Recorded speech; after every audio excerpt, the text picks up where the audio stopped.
Hold up.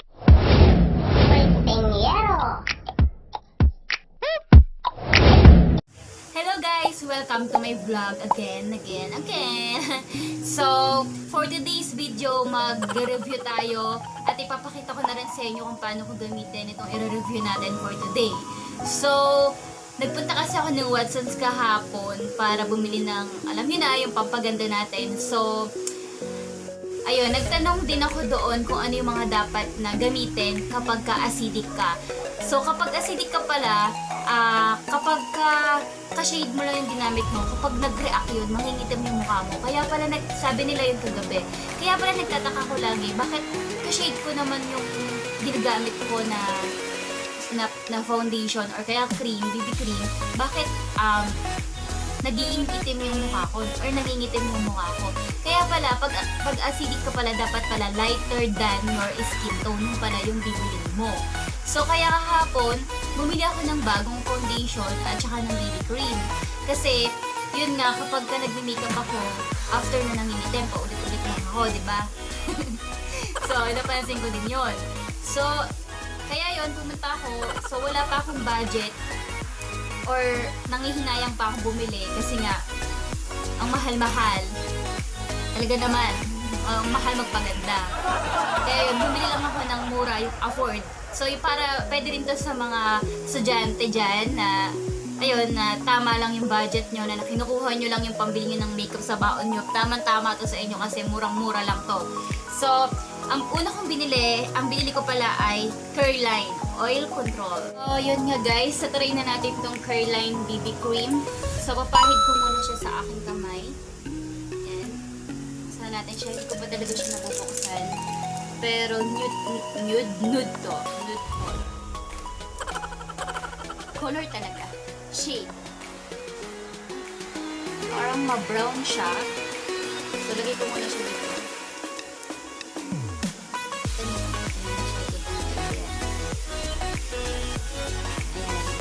So, maputi talaga siya sa skin tone ko. Pero, sabi naman, magre-react pa to, kaya sakto lang.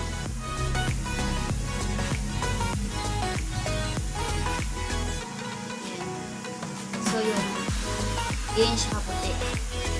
Pero, dahil nga acidic ako, so mamaya, magre-react siya.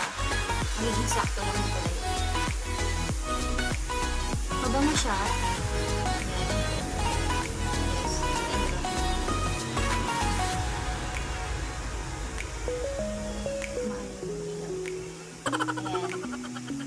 So, kalahati muna yung lalagyan ko para makita natin yung pagkakaya. So, yun, mura na siya kasi 125 lang. Ayan, 125 pesos. Ito muna kalahati yung lalagyan ko guys. Ayan. Okay, first nice. So, makikita ko.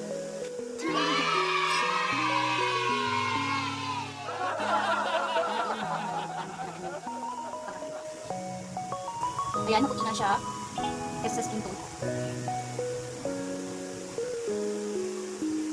Ayan. Pero sabi naman, pag nag-react mo to at maya-maya, nagiging okay na siya. So, hindi na ako lagi hindi na ako lagi mag-retouch. Kesa dun sa binili ko, na BB cream, hindi na gamit. Kasi kaya parang nagkakaroon bakit yung binili. So, ayun, parang nag-react siya guys. Ayan, maganda siya sa mga gamitin. Ayan, kasi, ayan, makinis siya, pero parang super light talaga.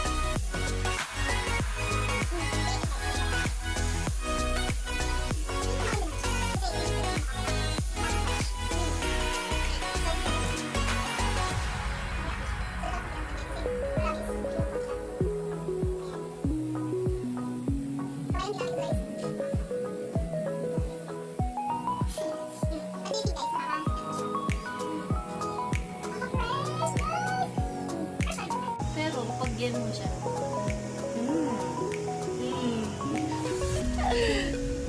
Ito yun, agree.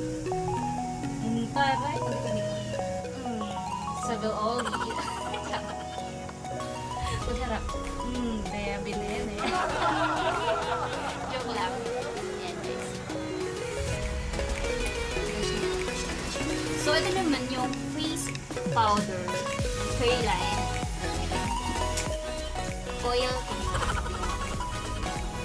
Honey yung kanya shade. So, try natin siya.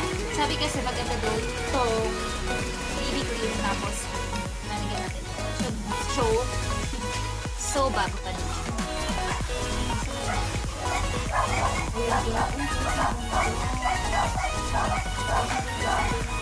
I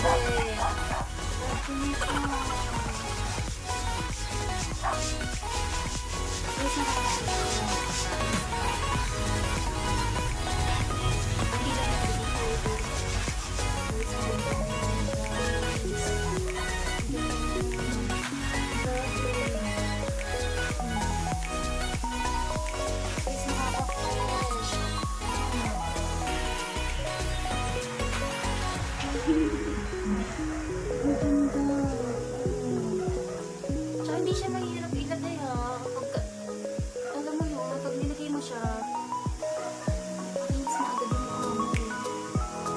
Guys, and then kung ako sa inyo, try nyo na.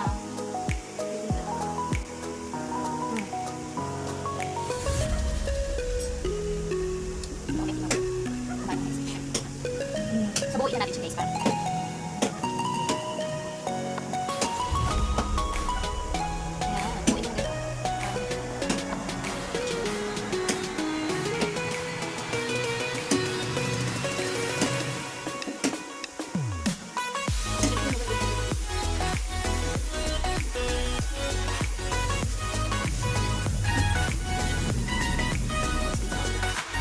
Guys, huwag lang maraming foundation dito yun. Pero akin kasi mamaya, hindi ako siya.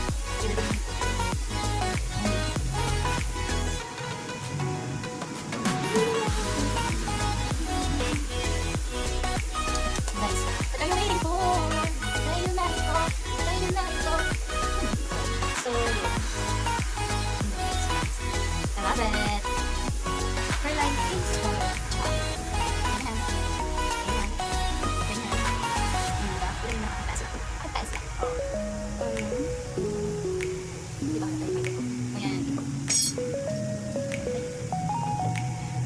Fresh.